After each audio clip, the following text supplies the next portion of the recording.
Hey everyone, welcome back. Today we're going to break down some awesome concepts in physics and electronics that you might have heard about before, but maybe didn't fully get. We're talking about electromagnetic waves, flux, EMF, and how this plays out in AC circuits. I'm going to explain you why the flux uses cosine while EMF uses sine, and we'll also take a deep dive into how resistors, capacitors, and inductors behave in an AC circuit.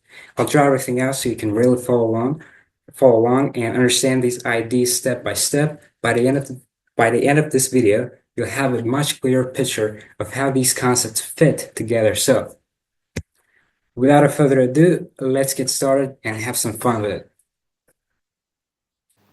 All right, let's start with flux. Imagine we have a coil inside a magnetic field. If this coil is not moving, the amount of magnetic field lines passing through it stays constant. But what happens if we rotate this coil? So let me draw this kind of picture to show you what happens if we're gonna rotate this coil. So, all right, so.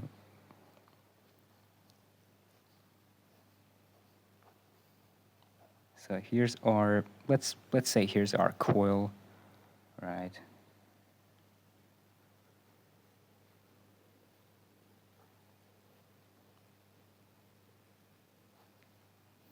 This is our north side and this is our south side, right?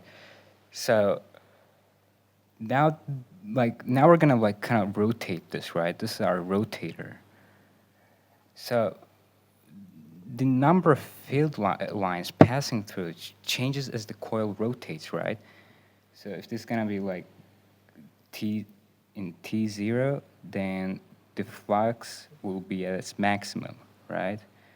So it makes sense, right? So as it rotates, let's say like quarter, right, and it's gonna look like this, something like that, right? And here's nothing's gonna pass, right? Uh, so, what that means, like the magnetic flux will be zero, because there's no magnetic lines passing through it, right? So that's what I mean, right? So the number of field lines passing through changes as the coil rotates. So this means the magnetic flux is also changing over time. So it makes sense, right? So let me move on. So now I'm going to write the formula for magnetic flux. So the formula looks kind of like this. Phi equals to like the magnetic lines which are passing through, right? The B, that's what it represents for, and A area cosine theta, cosine theta, right?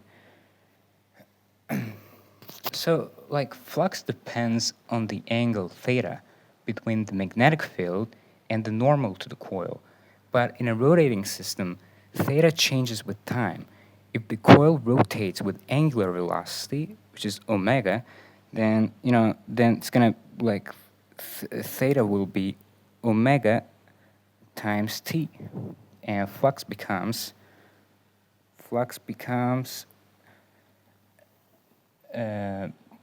phi maximum cosine cos omega t. So now I'm going to draw a graph of flux versus time showing a cosine wave. So that's our graph.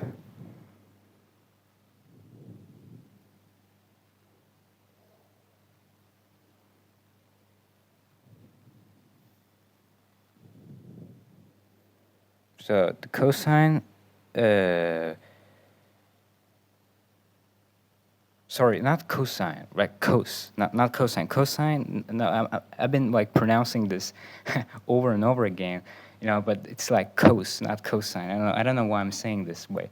All right, anyways, cos will look like that. So it'll have some like point, like, right? Well, unless like the sine graph starts from 0, right? But the cosine graph, so that's kind of the difference, right? Cosine graph has a like certain amount of like value, right? So it's gonna start from this point, right? So I hope you could understand what I'm saying. So all right, let me move on. So I drew the graph for you. Now why do we use cosine? Right? Because at t0, like at t0, right, the time, like when it's like the beginning, right, t0, the flux starts at its maximum value. This like so like this matches the behavior of the cosine function, which starts at its peak. So what I'm saying is, right, like when it's like t0, right? When like in the beginning, t0, like what I'm basically like saying is, like when it's like starting, like at the beginning, right? It's like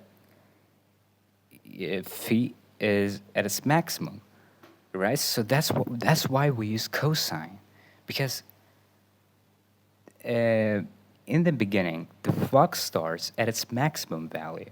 So this matches the behavior of the cosine function, which starts at its peak. All right, I hope that's clear for you, and let me move on to the like kind of explain like Faraday's law and why does EMF like follow sine, right? So, all right, let me just kind of put the note paper like that so you can see what I'm writing. So now let's talk about EMF. According to Faraday's law, EMF is proportional to the rate of change of flux. Well, that means we need to take the derivative of flux to find EMF. So E equals d derivative of flux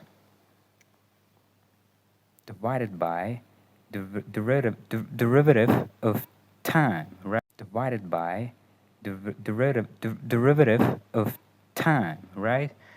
So that's how the formula looks like. If we if we differentiate cosine omega t, we get sine omega t. Well, that negative sign just means a phase shift. So we can rewrite it as rewrite it as E epsilon epsilon max sine omega t. Well, that negative sign just means like a phase shift, right? So you see, like here's the like kind of, let me write this.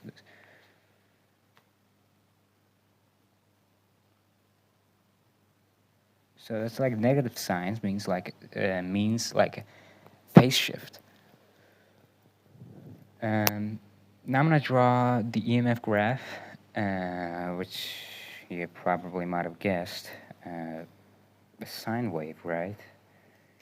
You could also like kind of figure it out from the formula that we use, like sine. So what that means, we're gonna draw a sine wave, which starts from 0. Voila, we got it, right? So anyways,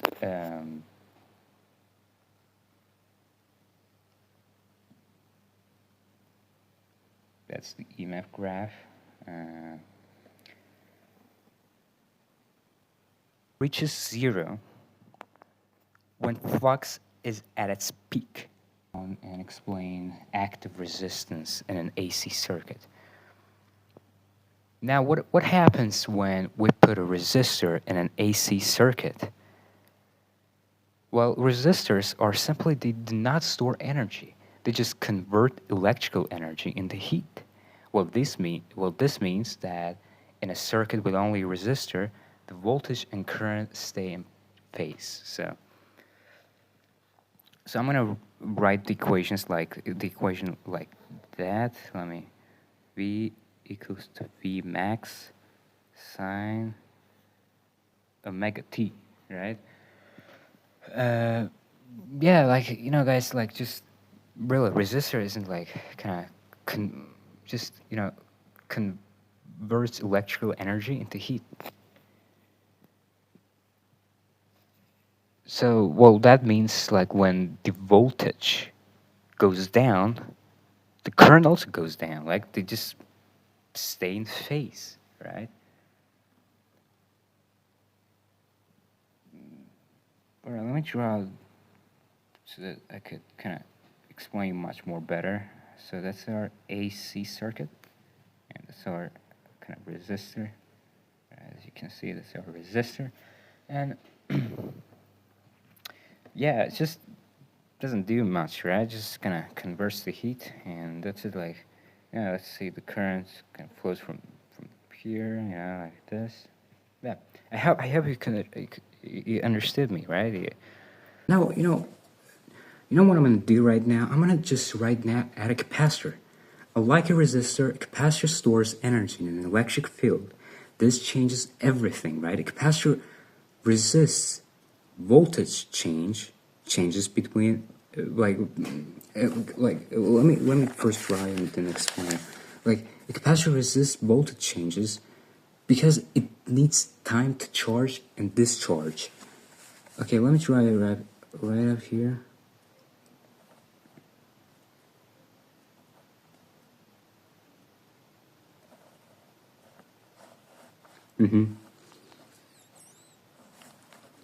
See, I just did my best. So that's kind of our capacitor, right?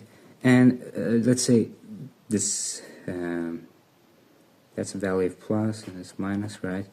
I'm gonna use the conventional way. I don't know which way you wanna use. That's up to you.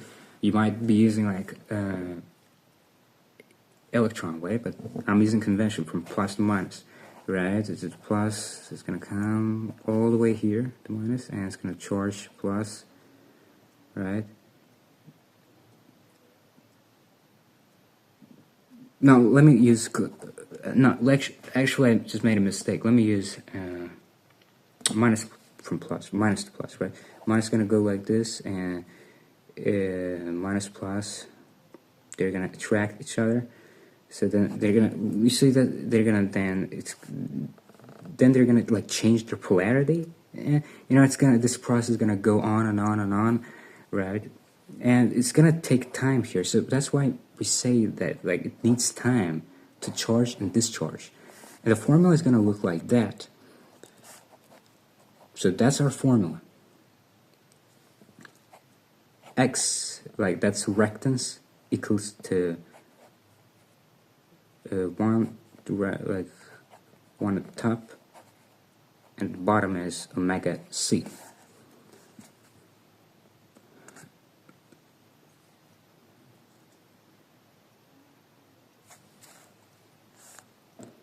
So I'm going to draw voltage and current waveforms. It is going to lead voltage by 90%. So current leading voltage by 90%. So yeah, it just took a bit of a time to kind of process this, right? That's why I said current leading voltage by 90%, because flux, like, he's gonna be at its maximum,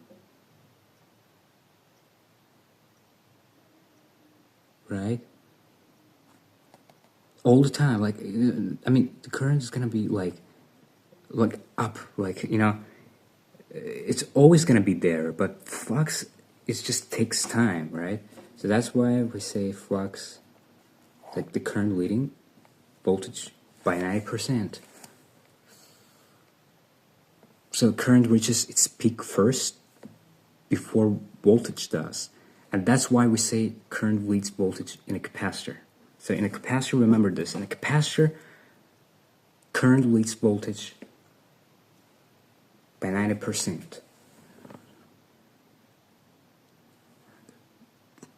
So for the inductor, the formula is going to look like this. And as we said, inductors store energy, unless but capacitors, they don't store energy. But inductors, they store energy in a magnetic field, and they pose charges in current, right? And that's gonna cause delay in current flow. So what I mean is, let me draw you this graph. So what I mean is, current is lagging behind voltage by 90%.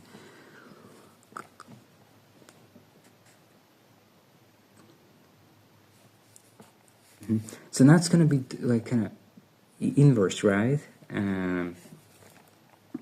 E is gonna be like this, but magnetic flux. Let me first try it. So just when I'm just kind of explaining it like raw. Okay. So that's our AC circuit with inductor, right? So inductor there's always magnetic field, you know, and it's always gonna be it's gonna start at its maximum value, right? So the current is going to lag voltage by 90%. That's why we say this.